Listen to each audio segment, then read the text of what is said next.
Kenya is Africa's second largest formalized retail economy after South Africa, according to a recent study by global research firm Nielsen. Now, riding on this growth is the Hub Karen Mall, the second largest shopping center in Kenya at the moment. CNBC Africa's Wendo now speaks to Jonathan Yach, the mall's managing director, on what's driving this growth. Nairobi is no doubt a very attractive real estate market, just looking at the shopping malls and all the offices that are coming up.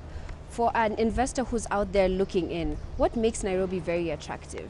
It's very simple, Christine. This is the capital of East Africa, and we are privileged to be in one of the most wondrous primary catchment areas here in Nairobi. And what makes this particular market unique is not only the wealth, but also the innovative nature of our customers. These are people who are well-traveled. These are people who have been around the world.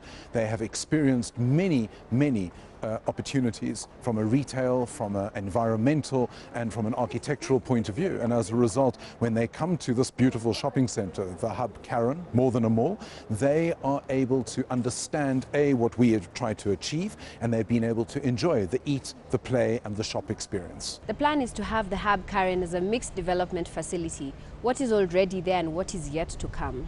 There are two phases to this development. The first phase is what you have seen.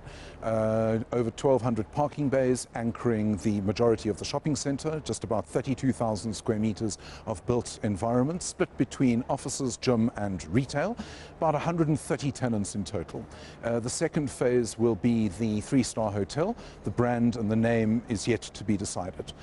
Included in phase one is the magnificent 3-acre dual lakeside development, which I'm sure you have seen and you enjoy. And if you've been here over a weekend, I'm sure you've perambulated the lake and you've enjoyed the greenery and the fresh air. And there's this design of an open mall that you have going on. Why did you choose to go in that direction? Two reasons. Firstly, from a fundamental economic point of view, it makes sense to accommodate a low requirement on air conditioning. An open mall doesn't require 1/10 of the air conditioning that you will find in a closed mall. And the second reason, probably the most important, is that from a lifestyle point of view, people enjoy walking in the outdoors. They like seeing other people. They like to be seen. They want to see green grass and hear the sound of water.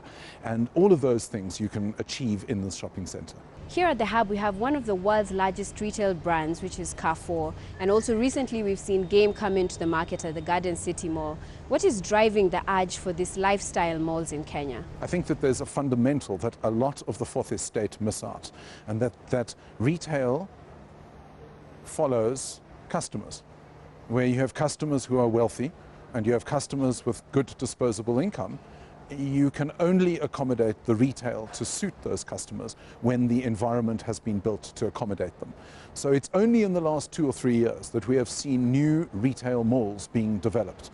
The first is obviously Garden City, where Game has taken space together with Nakumatt and other very prominent local retailers.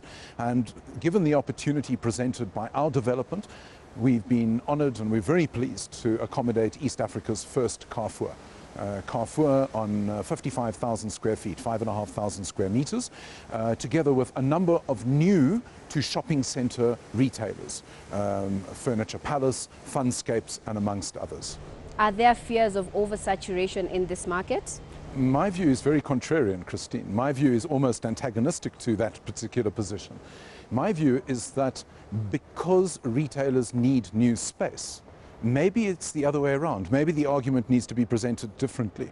So my view is that retailers go to the new space because although there are lots of very nice shopping centers here in Nairobi, and I know that we've been going to all of them, the reality is that maybe they are, for whatever reason, old, they've been designed on a smaller pillar grid, all of those issues. Those do not support modern new retail. So you have to wait for the new retail to be built. And a shopping center generally takes 2.5 years to build. It's taken us 2 years to build this particular shopping center. And as a result, we're able to accommodate the newest and the latest of retail for East Africa. And what is the level of interest from local retail brands in taking up space in establishments such as this? We have what is called a strategic letting plan. And in our strategic letting plan, we are very particular about which retailers we want in this mall, simply because we want to drive a uniqueness factor. We don't want our mall to be like all other shopping centres in Nairobi or in East Africa. We want that point of difference because we recognise that our customers, 55% of them are women, a lot of them have travelled, most of them travel more than 30 minutes to get to our mall. They want something different. They want more bang for their buck, as it were. That's why we've chosen a Carrefour. That's why we've got a very substantial family entertainment centre, a substantial food court and a wide variety of retail. And what are the near-term expansion plans for the hub? Are there plans to expand to other cities or maybe within the East African region? Near term, to finish all of our letting between now and the end of July, and to have our first big exhibition, to ensure that all of our food anchors and our food retailers open, and to complete all the little bits and pieces of construction that is ongoing. I think let's get this one right first. There's always a big, hairy, audacious goal lurking in the background in respect to what we want to achieve here. We already recognize that this mall is a catalyst for further development within the Karen area, and we're very privileged to be in that catalytic position. We're very, very privileged to be the first, as it were, for a big international grade shopping center in respect to what will be beyond a medium-term and a long-term goal for this mall is to establish our hotel and to finish the integration that is required.